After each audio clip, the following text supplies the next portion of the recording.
Hello everyone, welcome to another video. If you like this video and want to hear about more cases, please subscribe and turn on your notifications. Today we will be talking about 3 murders that took place in Washington, in the year 1990. These murders went unsolved until 2012. Let's dive in. In 1990, Yolanda Sapp was a 26-year-old mother of 2 daughters. She was engaged to be married and working as a prostitute. Yolanda lived at the Spokane Street Motel in Washington. On the night of February 22, 1990, Yolanda was murdered. Her body was found naked on the banks of Spokane River. She was shot 3 times. Upon further examination, the murder weapon was found to be a .22 caliber gun. Her daughters did not know she was a prostitute until they read about her murder in the newspaper. Her family loved her dearly and her 2 daughters described her as a loving mother. They were devastated to hear about her death. A month later, on the 25th of March 1990, another body was found naked dumped under the Green Street Bridge along the Spokane River. This was the body of Nikki Lowe. Nikki Lowe was a 34-year-old woman who also worked as a prostitute and also lived at the Spokane Street Motel in Washington. She was also found naked and shot 3 times with a .22 caliber gun. Almost 2 months later, on the 5th of May 1990, a 3rd body was found on the west side of Spokane River near Trenton Pines and Spokane Valley. This was the body of Kathleen Potts. Kathleen Potts was a 38-year-old woman who was described by those that knew her to be very vibrant. Kathleen was a prostitute and a drug addict, and as a result, she ended up on the streets. Before she was murdered, Kathleen had a caseworker who was trying to get her into a drug rehabilitation program, and she was living at the Spokane Street Motel in Washington. At the time of these murders, investigators believed that Robert Lee Yates was the killer.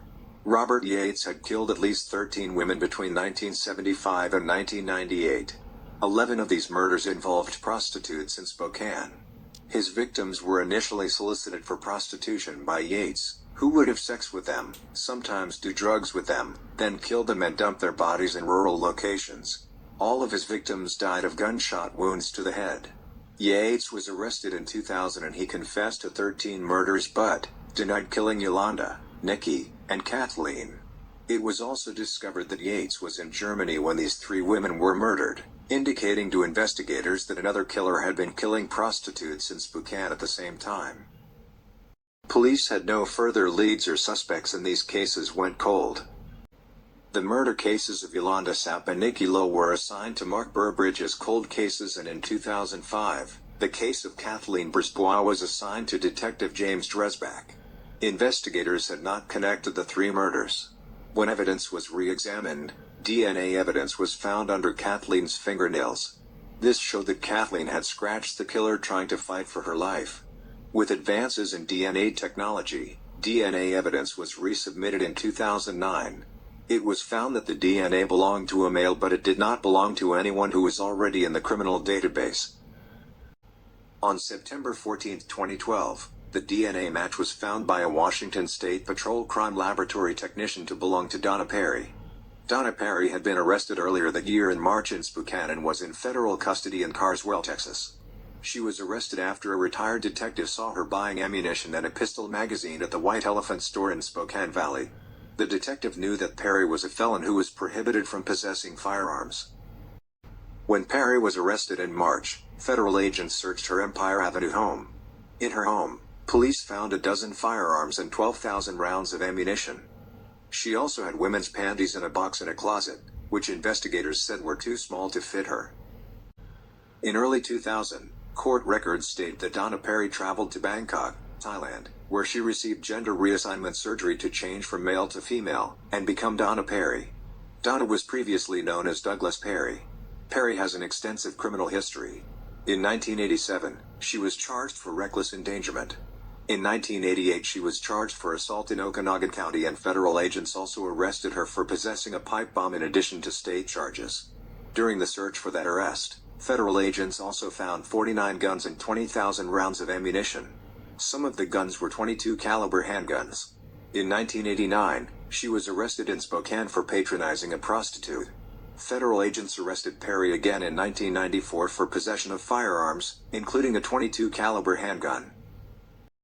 Detective James Dresbach, who was assigned to the Kathleen Potts case, noted that police reports indicated no panties were recovered from the 1990 crime scenes. Dresbach also spoke to a criminal investigator who had provided information in 1998 about statements Perry made while being held in an Oregon prison in 1997. Unnamed inmates told prison staff that Perry used to talk to inmates about taking prostitutes home and feeding them. The inmates claim Perry acted very strange and they believe he may be involved in prostitute murders. Detective Dresbach received confirmation in October that Perry's fingerprints matched the fingerprints that were found on items recovered from a dumpster in the Nikki Lowe case. It's been 24 years in the making. This afternoon, a suspected serial killer finally came to court after refusing yesterday. Donna Perry charged with killing 3 women in 1990. At the time, she was a he named Douglas. This is a picture of Perry back then. Detectives say that they have DNA and fingerprints linking Perry to the murders of Yolanda Sapp, Kathleen Potts, and Nikki Lowe. Perry's trial began on the 9th of June 2017. While it's true all 3 of Donna Perry's alleged victims were killed working as prostitutes, prosecutors don't want that to minimize their value as human beings. Women who were daughters, mothers, a grandmother, sisters, and friends. And today the jury heard from each of the victims' families as relatives introduced in-life photos of Miss Sapp, Brisboe, and Lowe. Unfortunately, the next photos that were introduced as evidence came from crime scenes and included testimony from retired detectives who recovered the victims' bodies.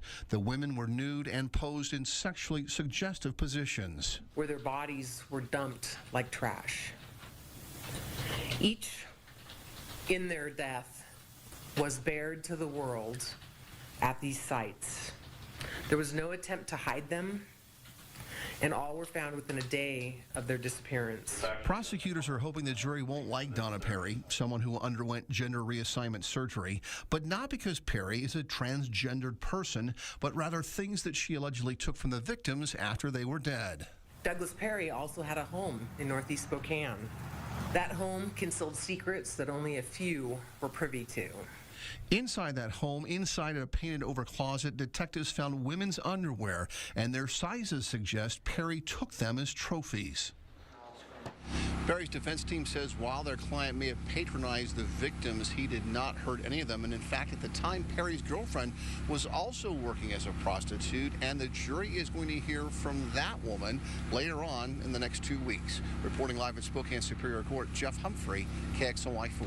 Her defense claimed that it was Douglas Perry who committed the murders and not Donna Perry. Donna can be quoted saying, "I'm not going to admit I killed anybody, I didn't. Donna has killed nobody." She says Douglas and Donna are completely different people, and the crimes were committed 20 years ago, which is too long ago for her to remember. The prosecution argued that Perry underwent reassignment surgery in order to avoid suspicion of the murders. The court appearance was quick. It lasted just a few minutes. Perry looked down at the table for most of the time. Even though it was a short blurb and setting the bail and stuff like that, but it's an ongoing process, and it's going to take a while.